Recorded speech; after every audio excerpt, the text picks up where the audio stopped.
ये जो मानव तन मिला है, तो कुछ तो अचलराम जी महाराज एक पद में कहते हैं, उपासना निर्गुण सगुण ब्रह्म की करो कोई जिसका जी चाहे। चाहे निर्गुण की करो या सगुण की करो, उपासना निर्गुण सगुण ब्रह्म की करो कोई जिसका जी चाहे। अब वो व्याख्या कर रहे हैं कि निर्गुण क्या है, किस तरह से है। निर्गुण निर्विकार निर्माया निराकार अव्यक्त अविनाशी। निर्गुण जो है उसका स्वरूप है निर्गुण निर्विकार, उसके अंदर कोई विकार नहीं है। निर्विकार निर्माया, वो माया से रहित है। निराकार, उसका कोई आकार नहीं है। अव्यक्त अविनाशी, वो अव्यक्त है, यानी अक्षरों का विषय नहीं है, वाणी का विषय नहीं है, और अविनाशी है, उसका तीन काल में भी नाश नहीं होता है। उपासना अभेद रूप उसकी करो कोई जिसका जी चाहे। अभेद रूप से मात्रवत परदारेषु परद्रव्येषु लोष्टवत आत्मवत सर्वभूतेषु ये पश्यति स पंडित है।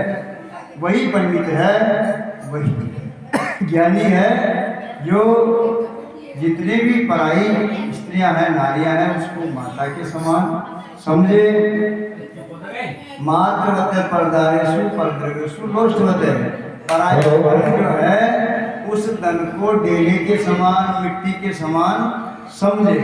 दूसरे का जितना भी धन है उसको मिट्टी के समान ही माने। आत्मवत सर्वभूतेषु ये पश्यति स पंडित है। सबके अंदर वही एक आत्मा निवास कर रही है।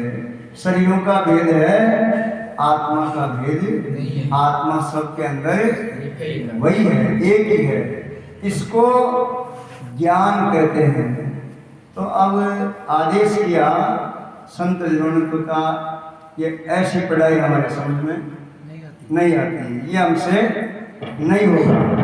तो अच्छा कोई बात नहीं, ये नहीं आती है तो नीचे उतरो, इससे नीचे वाली क्लास जो है उसमें चलो।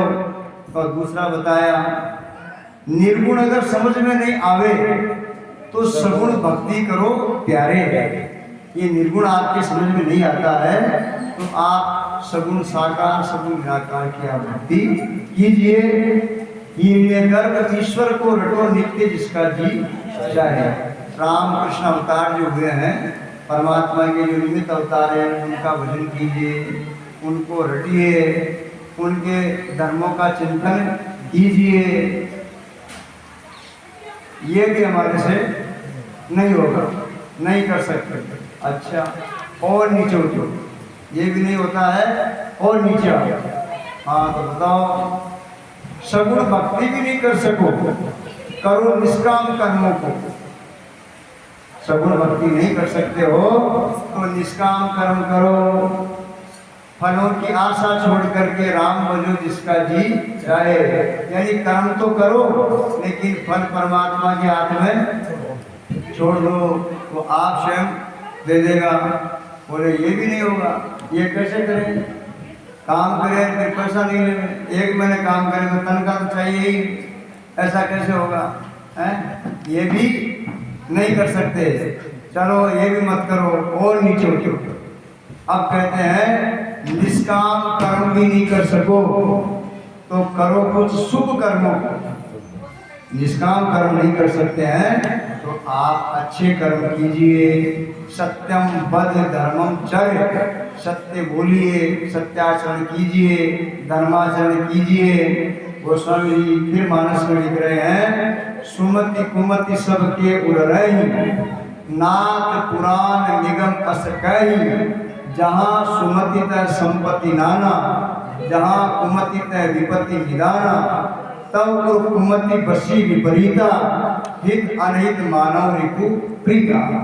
अर्थात आप अपनी बुद्धि को शुभ बनाइए, अपने मन को शुभ बनाइए, अच्छे कर्म कीजिए, वेद विहित कर्म कीजिए। बोले ये भी हमारे से नहीं होंगे, ये भी नहीं कर सकते हैं। निष्काम कर्म भी नहीं कर सको, करो कुछ शुभ कर्मों को। अचराम ये भी नहीं होवे तो फिर जन्मो और मरो जिसका इच्छा है। कहते हैं अब ये भी नहीं होता है तो जैसे जानवरों ने जन्म लिया है और वो मर जाते हैं, ये कीड़े मकोड़े जन्म लेते हैं मर जाते हैं, ऐसे आप भी कीड़े मकोड़े हो, आप भी जानवर हो उनकी तरह से। इसलिए कहा है इतना तो करना कर ले भाई, इस मानव स्तन को पाके कर ज्ञान का पुरुषार्थ और मिल जा रे ब्रह्म में जाकर के। जब तक तू नहीं मिलेगा, यानी ये अंश उस अंश के अंदर नहीं मिलेगा, तब तक आपको परम शांति की प्राप्ति।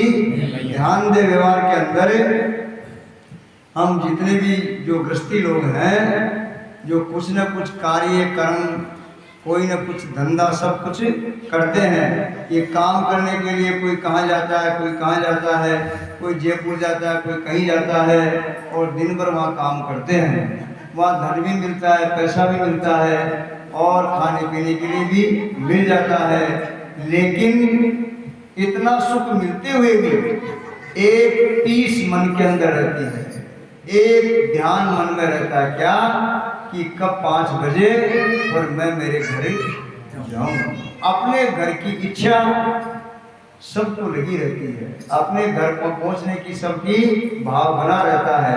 ऐसे ही ये घर भी अपना नहीं है, अपना मत के बावरे, अपना नहीं कोई, पिंड प्राण से बंध रहा ये भी अपना नहीं कोई।